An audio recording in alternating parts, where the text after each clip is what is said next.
Welcome, friends! We're halfway done. We're on episode 4 of Lisa and Kaitlin's Holiday Movie Club. Thank you for joining us.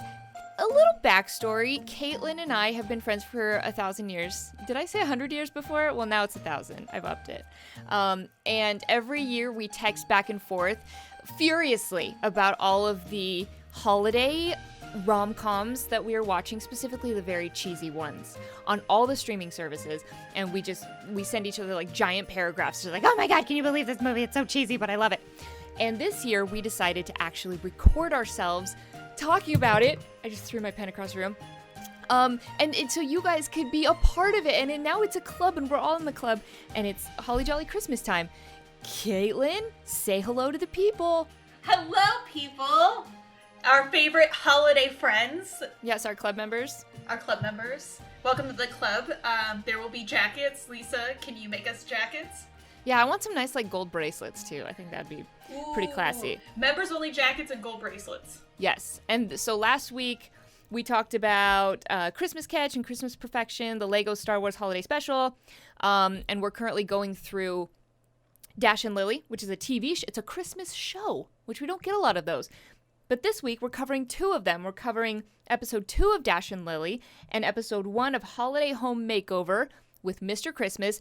But the big one, drumroll. Drum roll. I was like, hold on. Are you going to do it? I'm just going to, you know what? I'm just going to insert a sound effect. I'm doing it. Puns is upset. It sounds like you're punching your table. This is a terrible drum roll. Puns is not happy because he's on each side. So I'm like going like bongos. Kaitlin, it's okay. You're pretty and you have other skills, so you don't need to be good at this. Oh, I'm not musical. So, drum roll. Yay! We're going to be talking about the Princess Switched Again. Yes! Subsequent movie film. So we're pretty excited. excited. The title's hilarious. It's very hilarious. Oh, yes. And it's episode 3 of Dash and Lily. Episode 3. Gosh dang it, it is episode 3. I'm sorry. So this is why I need you, because I'm just going off the rails. It's probably because of my drink, because I'm on drink 2 of the evening, and it's my big reveal. Remember I said I was going to reveal it? Yes! Tell me all about it. Lisa's eggnog surprise, which is actually Cassie's eggnog surprise, my friend from Spokane. It's just actually her drink, but I stole it, and now it's Lisa's eggnog surprise. It is, are you ready? Yes, I'm ready. It is mostly eggnog. I go for the really fatty, like high fat, genuine eggnog. None of this like low fat eggnog. What's that all about? None of that. Get out of here. So mostly eggnog, and then you put in like a shot or 2 of Captain Morgan spiced rum. Okay. And about maybe a shot or a little of that of Coca-Cola. Interesting. See, that's a surprise. Yes. There you go. It is a surprise. I would not pair those things together. You kind of lost me on the Coca-Cola. I was like, all right, we're going on a journey. That's the surprise. It is the strangest ingredients, but you mix it all together with some ice, and it's just, I'm so warm right now. I feel warm. So is it like more like a float in that sense? Like a Coke float? Because you mix with the eggnog with the Coke? It still tastes very much kind of like... You kind of get that white Russian feel where it's really like a creamy drink. But I don't know, like the splash of soda just adds a little something, like gives it a little bit of carbonation, a little bit more flavor. I don't know, it just works. So hey, you out there in internet land, try it and tell me what you think. And if you hate it, then I'll be sad. But yeah, I don't know. It's definitely not Cassie's recipe. It's Lisa's recipe because she sang it, and therefore it is your own. I did turn into a little jingle, but an even better intro than this one. Yeah, that's right. We're still in the intro. Kaitlin, you have a top 10 list for us? I do. So I made a top 10 list of my favorite things to see in holiday rom-coms. Ooh, okay. I'm so excited. All right. Inspired by your list in some ways, but there are some differences. Okay. All right. This is your personal favorite things to see in a Christmas or holiday rom-com. Correct. Yes. And okay, I'm so excited. In no particular order, even though it goes by 1 to 10, no particular order. 1 is not the most important and 10's the least or anything like that. It's just 10 things. Okay, got it. All right, ready? Yes. Let's go. Questionable fonts in the intro. Yes. We talked about this a lot last week. 2 is Christmas magic that can do anything but can't be properly explained. Gotta have magic. Don't 3, explain it. horses. Just it's like makes Clydesdales. Beautiful, pretty horses in a pasture. It just, in the snow, it just really cements a Christmas movie. And yes, I was a horse kid. Perfect. Oh, you were what? Sorry, I interrupted A horse kid. Yes, I know you you were were too. I remember that. And I used to jump horses too. I used to compete in jumping a long time ago. But I remember because you used to show up at my apartment in Portland in like full horse gear. You had like the boots and the handkerchief and everything. I was like, dang, girl, you legit. Yep. Yeah. Number 4 is clumsiness leading to a kiss, almost kiss, or a meet cute. Yes, I'm all for that. 5, snow, Lorelai Gilmore style, the power of snow and the magic of snow. Snow. Yes. 6 is one moment where a prop makes you take a pause. So I think of the pound of flour that they put in the baking scene of a Christmas Prince and just shoved a cookie cutter into it to be like, we're baking, this is normal. And we were like, yes. Is it? Is it? 7 is the two-handed grab for coffee or hot cocoa and sipping it. It's the cutest way to drink, Kaitlin. I mean, it goes back to your list where there's obviously nothing in that mug. Yeah, that's a empty paper cup. Usually when they have the to-go cup. 8 is the power of coffee. It's not Christmas magic, but still powerful. Mm-hmm. My personal mantra. 9, a decorating montage. Yeah. Gotta have that. And 10 is a Christmas tree in every room, and I mean every room. Like, when you're like, do they have a Christmas tree in their bathroom? Yes. Yes, they do. That has to be some kind of unwritten rule, or maybe it's written, of these holiday rom-coms. Because you're right. I remember noticing that when we were watching Christmas Catch. I was like, there is a damn Christmas tree in the background of every shot. How did they attempt that? I love it. I'm pretty sure on Christmas Catch I wrote down, does she have a Christmas tree in the bathroom? I wish I had a Christmas tree in my bathroom. I mean, that's dedication, that you went out to find a Christmas tree that fits in your bathroom and set it up every year. Mm-hmm. So. Now, speaking of the Christmas Prince.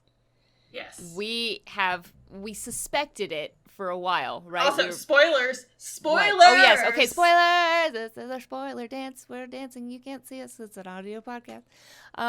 We were sus. Right? We suspected that there was a Netflix cinematic holiday universe that several of these movies, Netflix originals, were taking place in.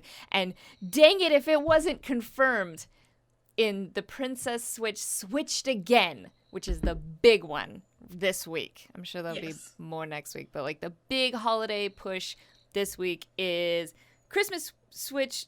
This Kaitlin, take it from here, please. I keep saying it. I know, it's hard to say. The Princess Switch Switched Again. Because in case you weren't sure if they were going to switch again, they made it very clear in the title. Yes. All right, yes, Kaitlin, they are. Give us a succinct sum up of the original Princess Switch. Switch? No. Yeah. Princess Switch, yeah. And then give us a little sum up of the sequel that we all wanted. You're going to have to help me on Princess Switch and make sure I don't forget anything. Okay, so Princess Switch, the first movie, covers Stacy, a baker, and Margaret, a duchess, both played by Vanessa Hudgens, who meet each other in a bathroom at a baking competition in Belgravia and decide, hey, you know what, we look alike, let's switch places. So hijinks ensues, and Stacy ends up marrying Prince Edward. Did that happen in the first movie, or did that get confirmed in the second? Yes. No, she married him at the very end of the first movie. Okay. So then Stacy becomes a princess of Belgravia. Margaret dates her friend, Stacy's friend Kevin, and business partner and fellow baker, and that's where the movie ends. How do you remember all the character names? That was really impressive. So, we've done 3 episodes. We're on episode 4 now. I've written them all down at the top and then identifying things. Super smart. Although I don't know. Oh, yes. Okay, good. Okay, so we get to Princess Switch, Switched Again, which opens that the nation that Margaret is the Duchess of. King has passed away. I want to say Montanui, but that's Moana. I was like, I wrote it down. It was like It's like Montanaro. Yeah, Montanaro? Montanaro. I'm the Duchess of Montanaro. I kept wanting to be like Monaco? Montanaro? No, it can't be Monaco. It's got to be Montanaro. Okay, so Montanaro. Oh, yes. Where is Montanaro? Oh, this is my notes. Sorry, I got distracted. In my notes, where is Montanaro? Is it next to Panglia? Panglia? Is it... How Panglia far... is from the Christmas Prince 3. Right, and how far is it from Aldovia, right? Yes. So we know... So the map we see in the... And then we'll get back to the summary because we derailed, but that's fine, guys. The map we see... in the Christmas Prince 3, whatever the title is on that one, it's like Royal Baby or whatever. We see the map, it's like Aldova, Belgravia, and then Panglia's on top. I don't know if we see where Montanaro is. Montanaro is, we'll have to look again. So it's like, okay, that's kind of a new thing, because I thought Montanaro, when you're like, I'm the Duchess of Montanaro, it was like, okay, is it, I could be wrong, not expert on royal titles, but isn't it usually like you're a duchess of like a land within something else? You don't normally become a queen of that? Or am I just thinking of like lords and ladies? I don't know, Kaitlin. I cannot help you on this. I know nothing about If you're an expert on noble titles, including fictional ones. To me, everyone's either below. just... Yeah, everyone's either just a king, queen, prince, or princess in my mind. I don't buy into all the other titles. I don't know what they mean.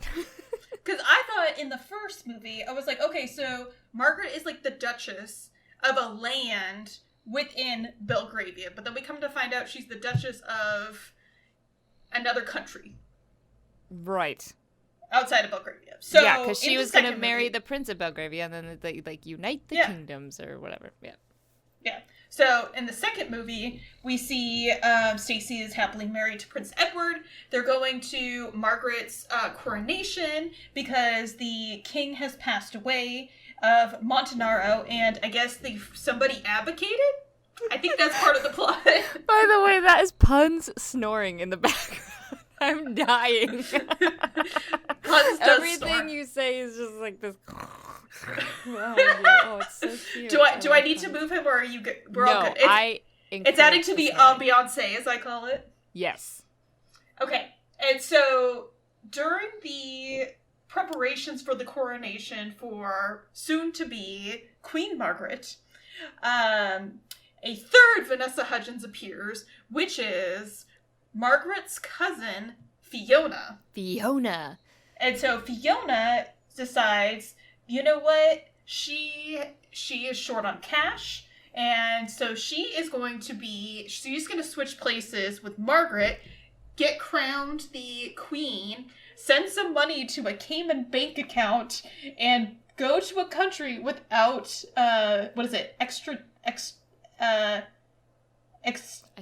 know. It's the thing where they don't send you back if you do a crime. Right, okay, yeah. I remember writing it down and was like, there's no way this character knows what that means. Dude, everyone listening to this is just screaming at their computer right now. Like, why do they not know? Yeah, extradite. Extradite. Is that the word you're looking for? No. Oh, it's where's Sean? Where's Sean? I don't know. Yeah, no, okay, so...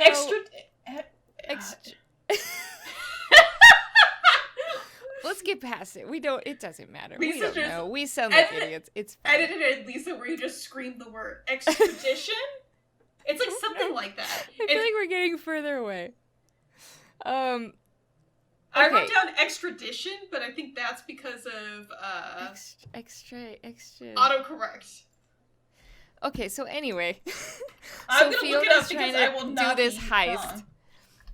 Fiona's trying to do this heist, and she's the third, like you said, it is Vanessa Hudgens. So, extradition? Yes, it is. That's a word. Yes. Yeah. Okay. The action of Yep. We're gonna just. But call isn't it that good. just a okay? Yeah. I'm gonna believe you. Oh boy, I love that we don't edit this podcast because we're just gonna let it go. So in this movie, we have not one, not two, but 3 Vanessa Hudgens playing different roles. I really wish they would have given the third Vanessa Hudgens like an Australian accent or something crazy so that we have like the English, the American accent, the British accent, and then like something wild. But Agreed. It's just another British accent, but just kind of like lower and like more blah, like bougie. And she looks like Lady Gaga. When she entered with her 2 cronies, like walking in step with her at the same time, like they were doing a dance routine, I think I rolled my eyes so hard I gave myself a migraine. It was so terrible. Oh my God, it's so bad. I did like the how they are royal pickpocketers, and it gave me vibes of Logan and his friends stealing knickknacks from rich people's homes and replacing them. Do you remember them doing that? And then Emily freaking out because one of her things went missing. And I was like, oh, I'm getting Logan vibes here. Yes. Yeah, it's so... Okay, so the first movie... It also takes us 30 minutes to meet the third one. Yes, it takes a while. You're wondering the plot if it's to get moving. Yeah. Yeah. The first... So I'd say the first Princess Switch, it was good. It was fun. You know, it falls in the category of like the good, bad holiday movie. You get the snow, you get the fun romance, you get the royalty and the beautiful shots of the castles and, you know... horses, like all that really fun, beautiful stuff that we crave in our cheesy holiday movies. But I wouldn't particularly say it's a good movie. I thought it was pretty boring in the middle. Oh my gosh. And again, it really kind of bothered. I don't know if this bothers me or if I give them total props for it. It is what we talked about last week about how Vanessa and Vanessa meet each other and like they have that moment of like, oh my God, we look exactly the same. And then 30 seconds later, they're like, okay, well, let's just get past that and move on to the like, let's switch places thing. Like they waste no time trying to figure out why they look like twins. And part of me got really frustrated. I was like, why don't they like try to explain that? But then another part of me was like, you know what? Who cares? Like, let's just move past that and get to the cheesy plot. We don't need an explanation. And they just doubled down on... Well, maybe we shouldn't drink during this podcast. They just doubled down on that concept for the third one. Same basic thing. Like, the third Vanessa shows up, and a couple people are like, man, they kind of look the same. And they're like, yeah, you're right. Anyway... How they've never even, like, realized it. I mean, okay, For I also years, get... right? They're cousins. If, like, Fiona and apparently they're close cousins, or they saw each other regularly. So I get, like, if Fiona and Margaret just think in this world, okay, yeah, we look kind of alike. That's fine. I'm used to somebody else looking kind of like me. But then, why wouldn't Margaret react when she meets Stacy? Or why wouldn't Fiona react when she meets Stacy? Like, this is so weird. Nothing. Yeah. They were just like, oh, yep, another day in the neighborhood. What's up? Right. There are no reactions to the fact that they look identical. They look so identical that they can fool each other's significant others. You know? It's like if you're married to someone, they know every single detail of your face. And so the fact that they look so much alike, I mean, they're the same person, same actor, that they could switch places, and the husband being like having no idea, then like, oh, I don't know, obviously they look. Yes. I think the biggest issue, too, is it took 30 minutes for us to finally meet Fiona and the plot to actually get moving. And even at that point, at the 45-minute mark, there was still not a lot going on. Like, Fiona had explained her evil plan. I do enjoy that they were like, you know what? Let's really just capture these cronies, which they were like, you know how we can tell that they're bad? Hot pink Christmas decorations, neons with sparkles, and they sing karaoke. Right.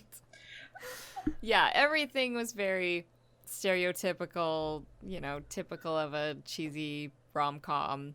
You know, we're not expecting it to be Citizen Kane, but like we've said in the past, there are cheesy Christmas rom-coms that just do it right.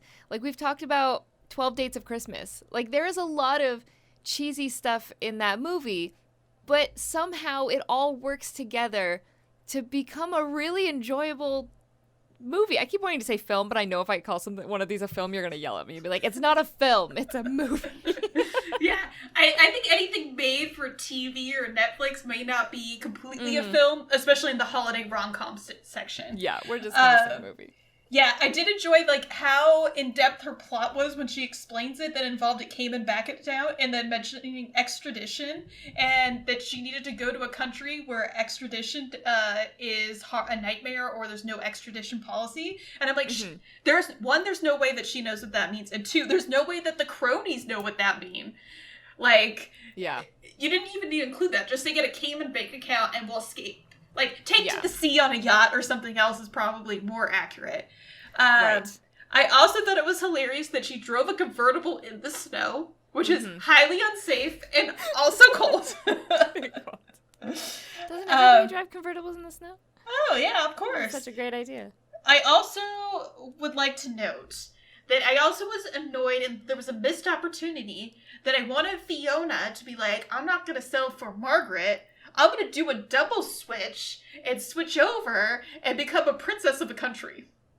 Because she was kind of flirting with Edward. She didn't know. See, I do have a lot of questions about the big plot twist and when it all goes down. Because she didn't really know Stacy, did she? I mean, they met at the party, right? Yeah, but not enough for her to... Well, she said she went to college in America, and so that made me think that, like, oh, she can put on the American accent. She could do the American accent, yeah. Yeah. Because that's another thing I didn't understand. Yeah, that's the other thing I didn't understand, is because, so the big plot twist is kind of for funsies and for Margaret to get closer to Kevin, that they do the switch, you know, like the last movie. Stacy and Margaret are like, let's switch places. My husband will have no idea because he'll pretend to be me. And then I'll get to spend more time with Kevin and we'll fall in love again because we broke up for unknown reasons because we're obviously still very in love. And it'll be great. Also, and then, a very flimsy reason to switch to begin with.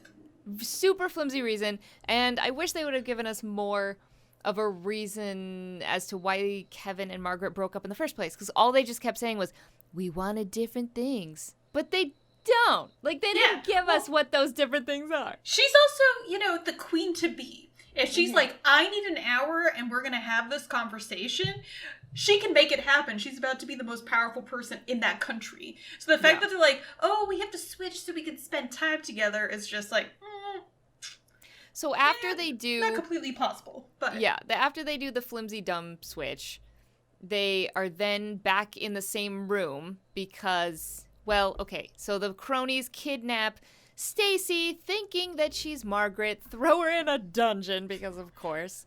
And so they're like, ha ha ha, we locked up Margaret, but oh, oops, it was actually Stacy. The audience is like, nope, you got it wrong, ha ha ha, but they still don't know. And so Margaret goes up to her room and she sees Fiona there, but she thinks that it's Stacy. God, this is so confusing. So she's like, I can't believe we pulled it off and blah, blah, blah, blah, blah. And then all of a sudden Fiona just starts being super mean to Margaret, and Margaret just kind of takes it and then leaves. You know what I mean? It's just so weird. On top of it, I also thought it was really flimsy that they're like, okay, we can tell all these people. So we're going to tell Kevin. We're going to tell Kevin's daughter, Olivia. We're going to tell the, I forget what her name was, but like the head housekeeper. We're going to tell all these people. But hold up, Stacey. We cannot tell your husband, Prince Edward. I'm like, he should be the first person you tell. He should be the first person to tell. Yeah, it's really silly. And I think that's the saddest part of this, is that you've set up, it's such an elaborate setup to then not really do much with, you know? Like, you've created a movie where you have 3 girls who look identical. Let's do something really crazy and fun with that. And, you know, I'm thinking, you know, the Benny Hill where it's like, and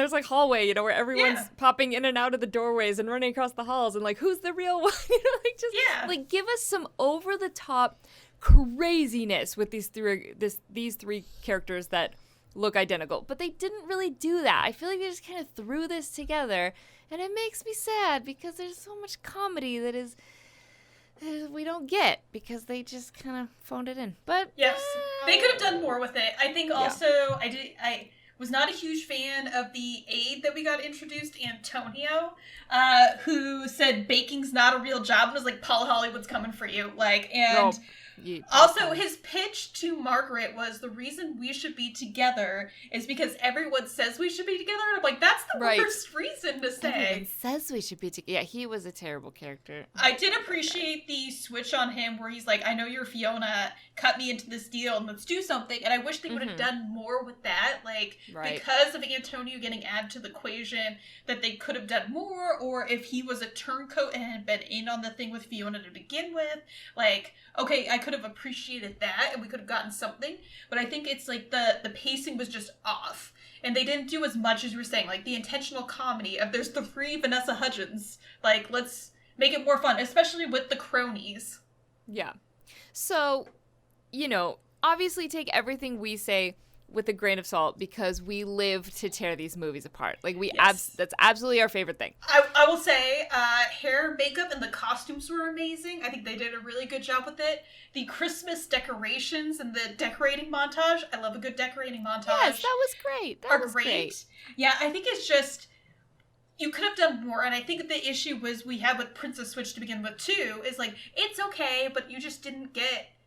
It drags. Like, this, there's no reason that this movie could have been, like, I think an hour and 30 minutes, because we got to the 45-minute mark. We're halfway through the movie, and the switch hasn't even happened. Right.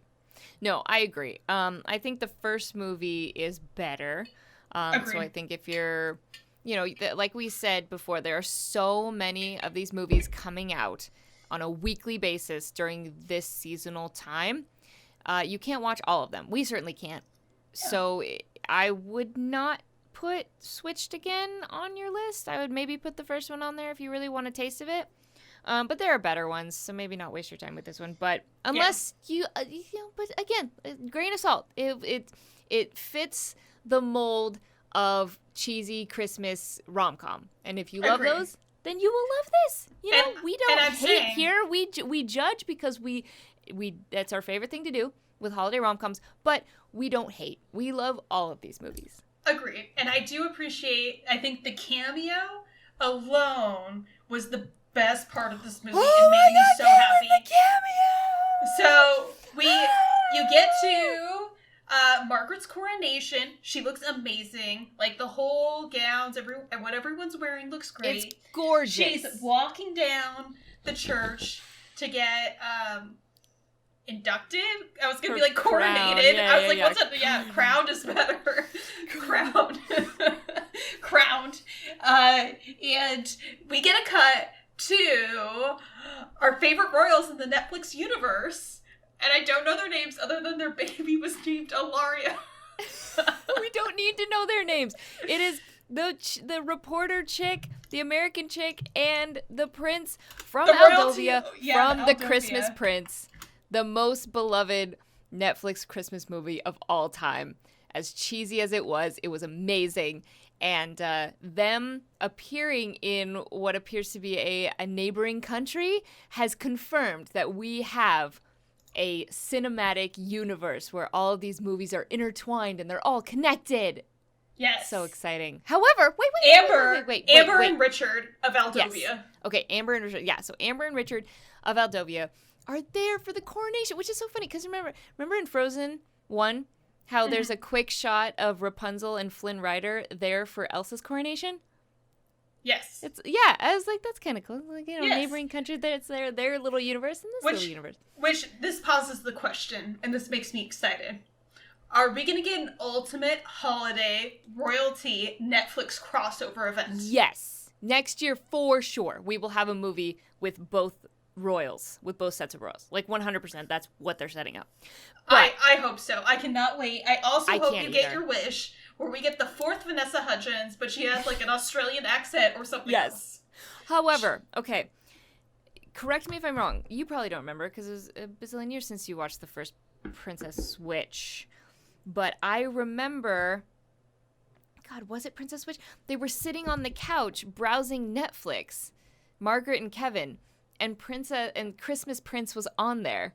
You know what I mean? It was like that plug for the other Netflix movie. Oh, was that it? So I think so. So isn't that weird that they saw a preview for the Christmas Prince, but then they were actually in the movie? That's like I don't know if they did that in craziness. Princess Switch, but they definitely did it in the other Vanessa Hudgens movie, A Night Before Christmas. Yeah, but I think they did it in Princess Switch too. I mean, Princess Switch the original also. Oh yeah, I mean, we'll have to go back and fact check that. It would be very meta of them. Mm-hmm.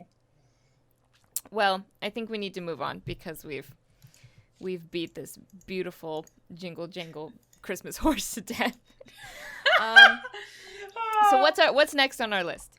So do you want to talk about Holiday Home Makeover or Dash and Lily episode 3? Let's do Holiday Home Makeover. Oh my gosh. Okay. So, one sentence description of this show is our host, Mr. Christmas, and his elves go to different family homes and decorate the inside and the outside of the home for Christmas.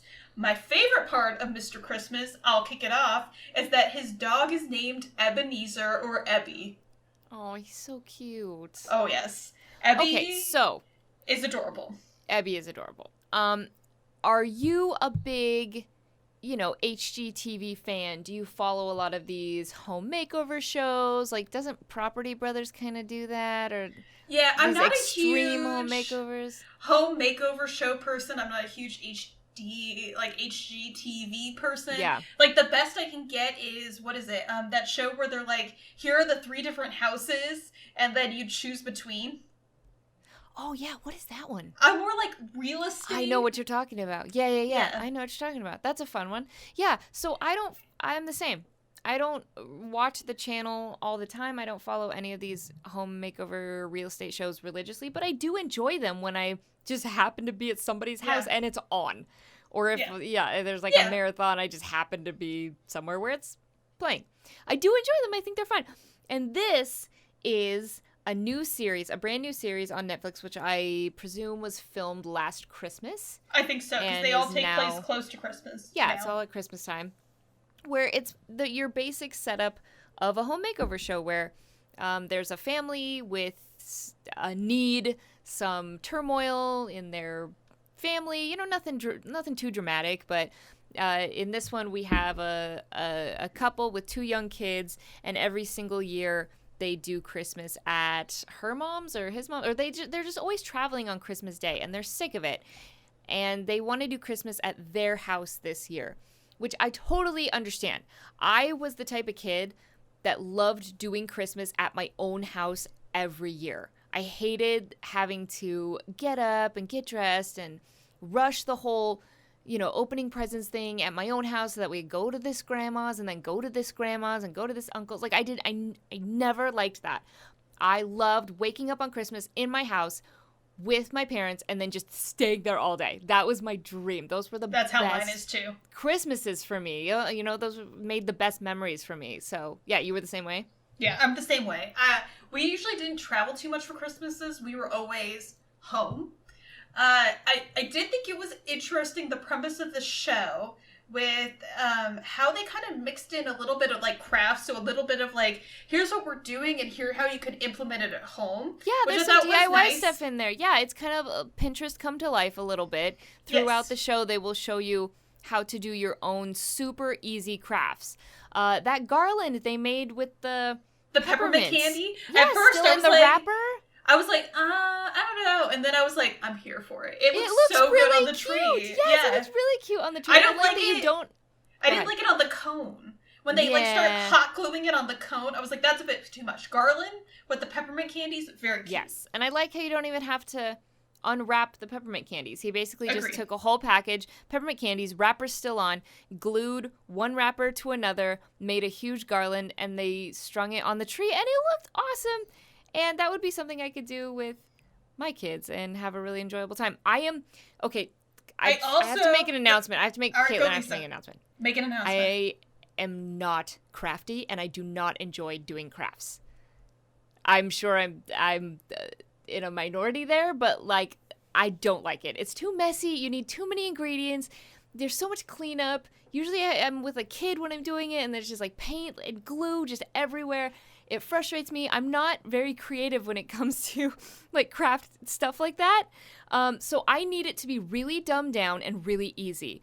And that's what I liked about this show, is that every craft that they showed, it was so easy, and you didn't need a lot of ingredients. So Agreed. I enjoyed it. I liked the handprints for the kids or the paw prints, and I was like, same thing. I'm not a huge crafty person. I'll sometimes do stuff if I need to DIY, but for the most part, it's not my preference. I'm not very into it. But when I saw the DIY like paw print thing, and I was like, am I going to do crafts? Oh. No. Am I going to force puns to make me an ornament? Yes, I am. Yes, you are. Oh, please do it. Please do it. I'll try to do one of Kevin. I'll try to make Kevin do one. Oh, yes, please. I can't wait. I also really thought it was interesting that Ebby was like at the intro, which is the dog. And I was like, why is Ebby not an elf? Ebby should be in every shot. Ebby should be with him at all times. That would really cement it. Because if Puns was an elf, he would be doing the same thing. I did think, I am more of the Christmas decorating type where I feel like less is more. And so my style just does not mesh with Mr. Christmas's. Mr. Christmas likes to go over the top. Like, I was more of a fan of the living room setup that they did in the first episode. I thought, like, the fireplace was well done. The trees were well done. I like the photo ornaments that they put on the tree. As soon as we started moving towards the kitchen, where it was, like, the candy cane, the table settings, and, like, let's make sure there's peppermint in every single corner and everywhere you look, that I was like, okay, this is getting a little bit much with the theme. Can we bring it down a notch? Hey, Kaitlin. Yes. You don't earn the nickname Mr. Christmas by not going all out. I mean, you apparently gotta go all out. Yeah, so... Can I be Mrs. Somewhat Christmas? This is kind of a little bit less than Mr. Christmas. Yeah, he just is, like, born to do this. You know what I mean? Like, he just has this natural passion for Christmas, and I love that. Like, I want to take a shot every time he said a moment in time, because he just kept saying, like, we have to preserve these moments in time. They're so special. These memories. This moment in time. Yes. Yeah, these memories.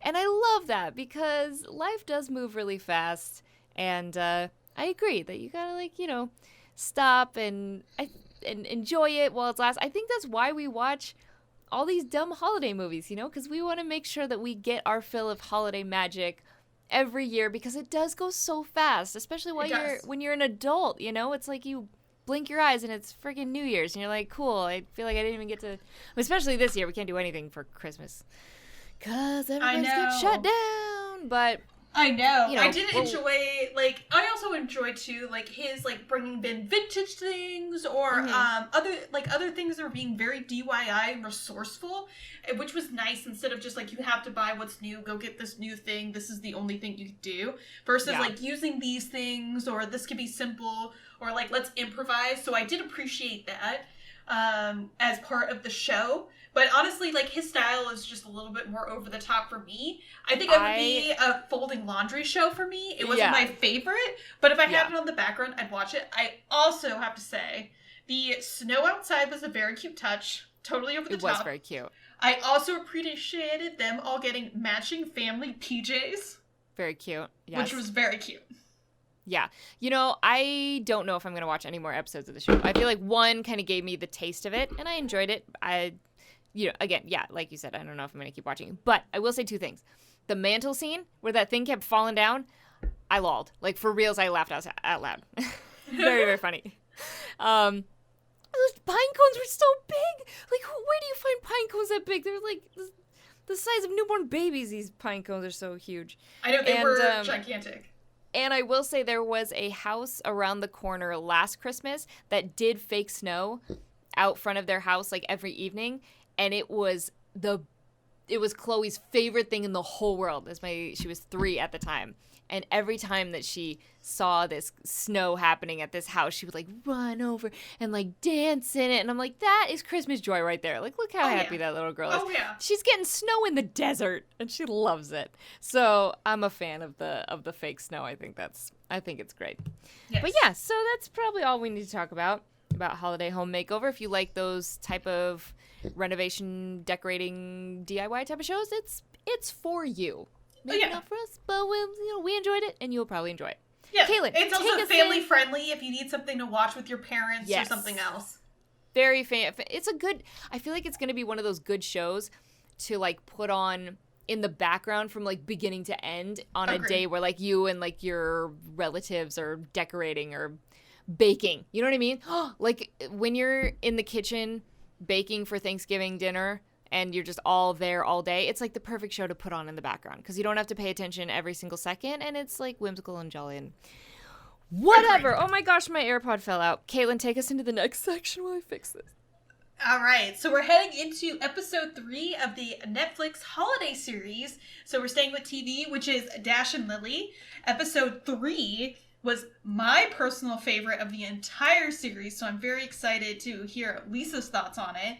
Basically, the premise of the episode starts is Lily gets a dare from Dash to go to this club, which is underground of a butcher's office, and it is I don't even know how to describe the music, Lisa, but it's like basically a unexpected club, like a very New York niche thing where you would go to the basement of a butcher shop and there's a club and everybody's dancing. Lily kind of freaks out and she goes to the bathroom. There's a message from Dash written on the mirror about being brave and putting herself out there. So she decides to put herself out there and she just dances and goes carefree. Yes, that is a good description. I think they called it like Jew core or something like that. Yes. Yeah, it's these like Jewish kids like who took all of the things they learned from going to a strict Jewish school, and they were like singing in like Hebrew or something like that. I don't know, but it was awesome, and I was awesome. There for it. It was so fun. It was very much like this is something that only happens in New York. Yes. You know what? This is crazy. I actually have zero negative things to say about this episode. I agree with you. This episode was amazing. I'm sad that it's the high point and it's only downhill from here. No, I'm just kidding. But yeah, I agree. This episode was so magical and so awesome. When she was in Grand Central Station, like looking up, oh my gosh, like I feel like I got chills. I know. Yes. It was so good. I also appreciate the middle school story. Like, I think that hits home for all of us because that's the moment where kids get mean, or you start to realize, like, in elementary school, I think a lot of people, like, everyone is, like, kind of forced to get along. And then in middle school, that's where things start to change and groups start to segregate or people get mean. And so I could feel for Lily so much when she was just such a sweet little kid who went out, made friendship bracelets for everybody, and then you just have one mean boy who's just like, these suck, and then everybody just throwing the bracelets down and her grandpa taking her ice cream. Oh, that hurt my heart. Yeah. Like, I think we've all had middle school moments with mean kids like that, so it was just so real. My favorite moment was, like you said, was the message on the mirror, because he dares her to do this thing, she musters up the courage, she's out there, she gets into the club, some horrible things happen right off the bat. She rushes into the bathroom, locks herself in there, and all of us, like, our hearts are just sinking because we're like, oh man, she finally went out on a limb and tried this, and it's all backfiring. And then that little message on the mirror that was like, get back out there, Lily. Isn't that what it said?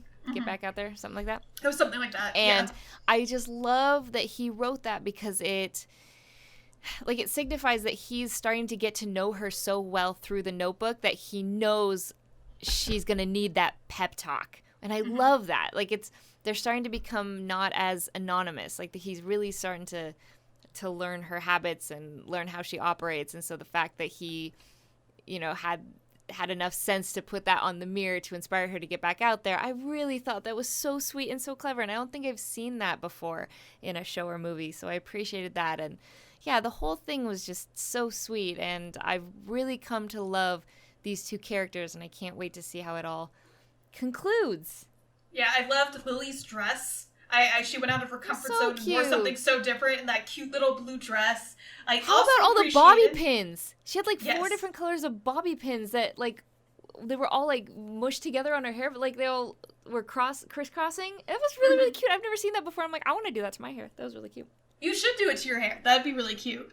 Maybe I will, Kaitlin. I also appreciated the bouncer at the club was this awesome drag queen who was taking care of Lily. Did you realize who the drag queen was? I didn't until I looked this up. No. The drag queen is Jeff the Elf. Oh, what? I know. I was just like, yes, Jeff the Elf. You just blew my mind. That's crazy. Yeah. Oh, that's so smart. Wow. What a great show. It's so surprising that they're pulling off a Christmas series so well. Agreed. It's hard to do. It's really happened before. Yeah. Because even, like, the movie we watched the last time, like, Let It Snow, which was, like, that holiday movie on Netflix with a bunch of teenagers that was a compilation of different stories. Yeah. Like, I think that could have done better as a series than a movie. Because I think agree. we wanted to know those characters a little bit more. And so what I appreciate about this series is that we are getting to know the characters well, that Christmas has an element, but it's not the whole thing that we're focusing on at the time of the story and everything taking place. And how Christmas affects each of the two main characters.